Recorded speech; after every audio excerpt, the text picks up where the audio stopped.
Les Mauritaniens iront aux urnes en septembre prochain dans le cadre des élections législatives et municipales, mais la nouvelle commission électorale est contestée par l'opposition radicale, le FNDU, qui exige son remplacement. En RDC, la répartition des sièges pour les prochaines élections législatives prévues en décembre 2018 est connue. Le projet d'annexe à la loi électorale a été également voté en début de week-end par le Sénat. Et puis, le nouveau président sierra-léonais Julius Maada Bio a effectué une visite à Abidjan avant son investiture le 12 mai prochain. Objectif, remercier la Côte d'Ivoire, mais aussi apprendre de son homologue Alassane Ouattara.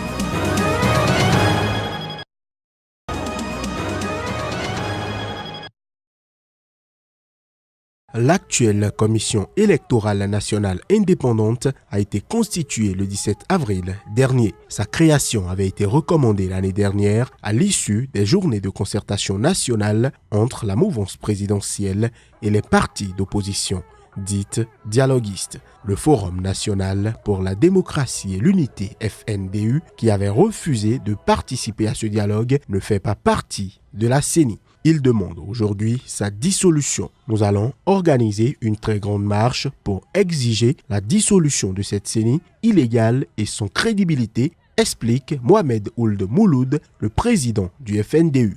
Notre recours est très solide parce que la loi n'a pas été respectée. Face aux exigences du FNDU, Boydiel Ould Oumed, président du parti Elviam de l'opposition dialoguiste, invite à une lecture des tests. Nos camarades doivent prendre la précaution de lire le test. La CENI ne peut ni être dissoute par l'opposition dialoguiste, ni par la majorité, ni par le président de la République. Elle ne peut être dissoute que s'il y a consensus entre la majorité et l'opposition. Et ensuite, le président, par décret, accepte ce que nous avons proposé. Dans le camp de la majorité présidentielle, on se dit déterminé à œuvrer pour la tenue dans les délais des 3 rendez-vous électoraux à partir de l'automne prochain.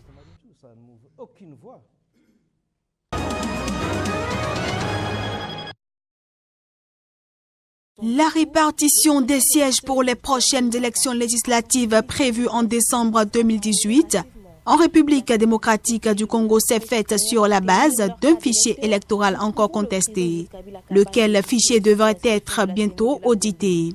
D'après ce test, les changements sont notamment motivés par l'évolution de la démographie. En effet, depuis les dernières législatives, le pays ne compte plus 11 mais 26 provinces. Et en comparant leurs circonscriptions, on remarque pourtant que l'augmentation du nombre d'électeurs ne s'accompagne pas toujours de l'évolution du nombre des sièges.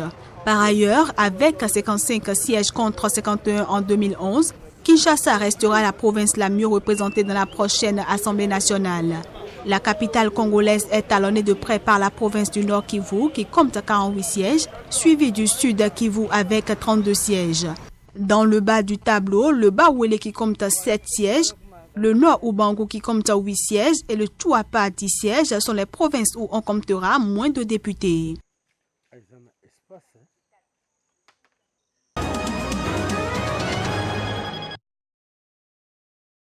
Nous n'allons jamais oublier. Cette réunion, ici, ce jour, est pour dire plus jamais ça. Pourquoi plus jamais ça? Parce qu'il y a une métamorphose des mêmes violences, des mêmes arbitraires qui se déroulent actuellement. La commémoration chaque année du 4 mai est pour dire plus jamais ça.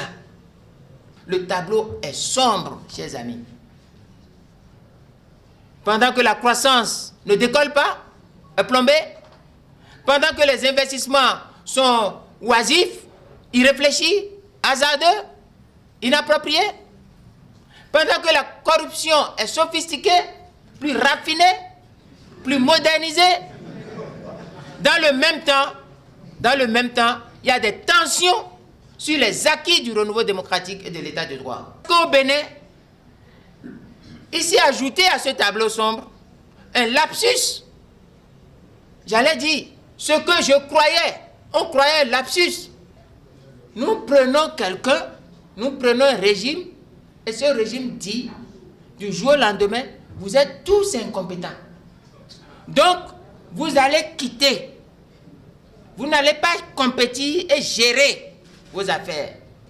Mais dans le même temps, puisqu'il y a des dispositions de gré à gré, on passe par le gré à gré et on attribue les secteurs stratégiques aux compétents qu'on invite, qui viennent nous envahir. Et nous, on nous torture. On lie nos mains, nos bouches, nos consciences psychologiquement pour nous dire que nous ne pouvons pas gérer. Or, nous n'avons jamais été incompétents. Nous avons été quartier latin. Moi, mes ancêtres ont été de braves guerriers, de braves scientifiques.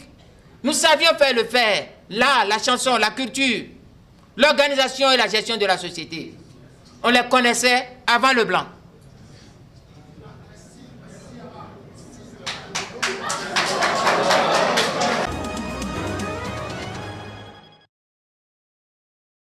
Mis en place ce vendredi soir, ce nouveau gouvernement intérimaire va durer jusqu'à ce que les élections législatives, plusieurs fois reportées depuis 2016 et dont la date reste encore inconnue, débouchent sur la formation d'un nouveau gouvernement.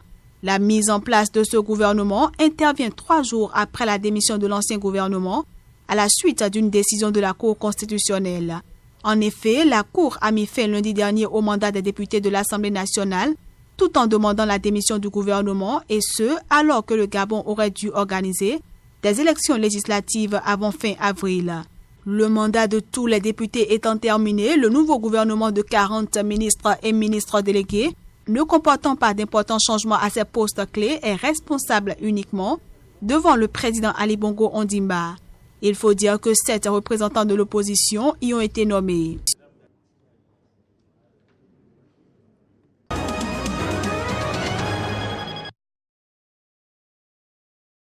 Je suis ici pour dire merci. Je suis ici pour apprendre de vous, pour vous donner l'assurance que nous voulons approfondir et diversifier nos relations et briser les barrières des frontières francophones, anglophones et ainsi marcher comme des Africains, a affirmé le président sierra-léonais après une entrevue avec le président ivoirien Alassane Ouattara. Les 2 présidents ont évoqué l'aide de la Côte d'Ivoire dans le processus de paix en Sierra Leone, ravagé par 10 ans de guerre civile jusqu'en 2002, puis lors de l'épidémie d'Ebola entre 2013 et 2016 et des glissements de terrain en 2017. Nous nous réjouissons que les résultats des élections aient été reconnus et que les voies légales aient été acceptées. Et c'est une alternance, ce qui augure bien pour l'approfondissement de la démocratie. Donc je voudrais féliciter M. le Président pour son élection et lui dire que nous nous tenons beaucoup aux relations fraternelles et d'amitié avec le peuple de Sierra Leone. Les 2 pays, proches géographiquement et situés dans une même ère géopolitique avec le Libéria, ont toutefois peu d'échanges commerciaux. Ceux-ci ne représentaient que 25 millions d'euros en 2017 et moins de 8 millions d'euros en 2016. Maada Bio a rencontré le patronat ivoirien vendredi après-midi et visité le Centre national d'agronomie samedi. Le président sierra-léonais affirme vouloir s'inspirer de l'exemple de Ouattara, qui a pris en main une économie malmenée par 10 années de crise politico-militaire et se targue aujourd'hui d'une croissance de 7 à 8% par an. Par ailleurs, à la faveur des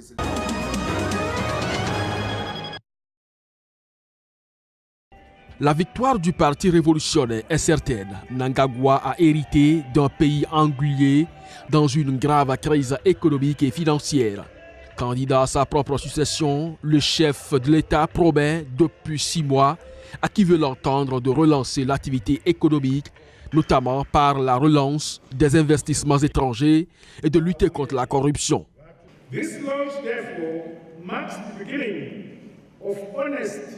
Ce lancement marque donc le début d'un dur labeur honnête et centré sur les gens pour gagner le cœur et l'esprit des électeurs, non pas comme une fin en soi, mais parce que nous savons que le Zimbabwe est en sécurité entre les mains du parti ZANU-PF.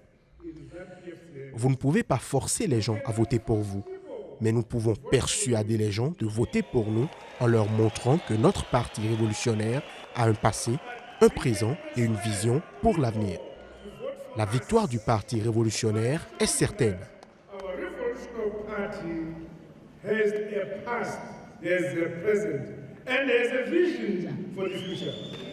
Nous sommes conscients de l'immense tâche à laquelle nous sommes confrontés et les attentes de notre parti comme de tout notre peuple, aussi bien ici qu'à l'étranger, a-t-il ajouté. Face à une opposition affaiblie par la mort récente de son chef historique Morgan Tsvangirai, Emmerson Mnangagwa et son parti, qui contrôle le pays depuis son indépendance en 1980, partent largement favoris des élections.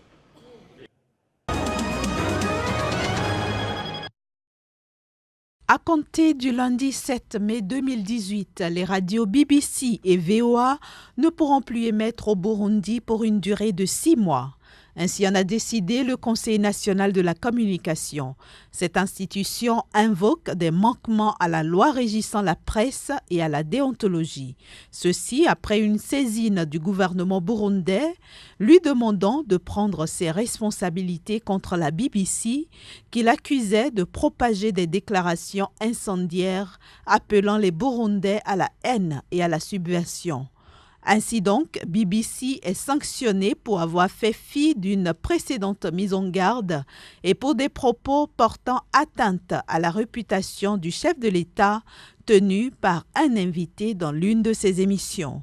Quant à la VOA, il lui est reproché d'avoir diffusé des informations très tendancieuses et d'avoir engagé un journaliste recherché par la justice burundaise. Pour sa part, Radio France Internationale RFI a reçu une mise en garde pour un traitement jugé tendancieux et mensonger d'informations sur le Burundi à 2 reprises. Il en est de même pour 2 stations locales, Isanganiro et la CCI BFM+, mise en garde à propos d'un manque de vérification rigoureuse des sources d'information. La suspension des radios BBC et VOA intervient alors que le Burundi est en pleine campagne pour le référendum constitutionnel du 17 mai. Cette suspension frappe essentiellement leurs émissions quotidiennes en Kirundi sur la FM. Des émissions très suivies depuis des décennies dans le pays, notamment dans le monde rural où la population ne parle en grande majorité que cette langue nationale. Déjà, des réactions fusent pour dénoncer la décision. L'organisation de défense des journalistes Reporters sans frontières déplore une volonté de bâillonner un peu plus la presse au Burundi à l'approche du référendum.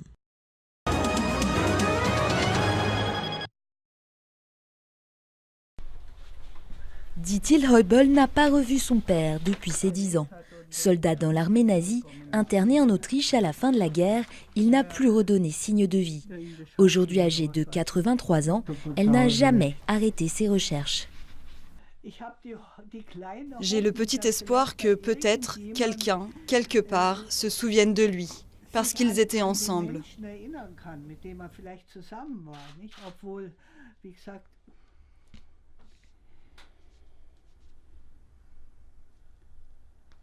Sinon, je ne chercherai plus. Je me dis que peut-être que quelqu'un lira quelque chose ou sait quelque chose. Dit-il, a pris contact avec le département des recherches de la Croix-Rouge allemande à Munich. Ce service d'archives, créé en 1945, aide les familles à retrouver leurs proches. La plupart des 20 millions de disparus ont pu être identifiés depuis les années 50, mais certains cas n'ont jamais été résolus.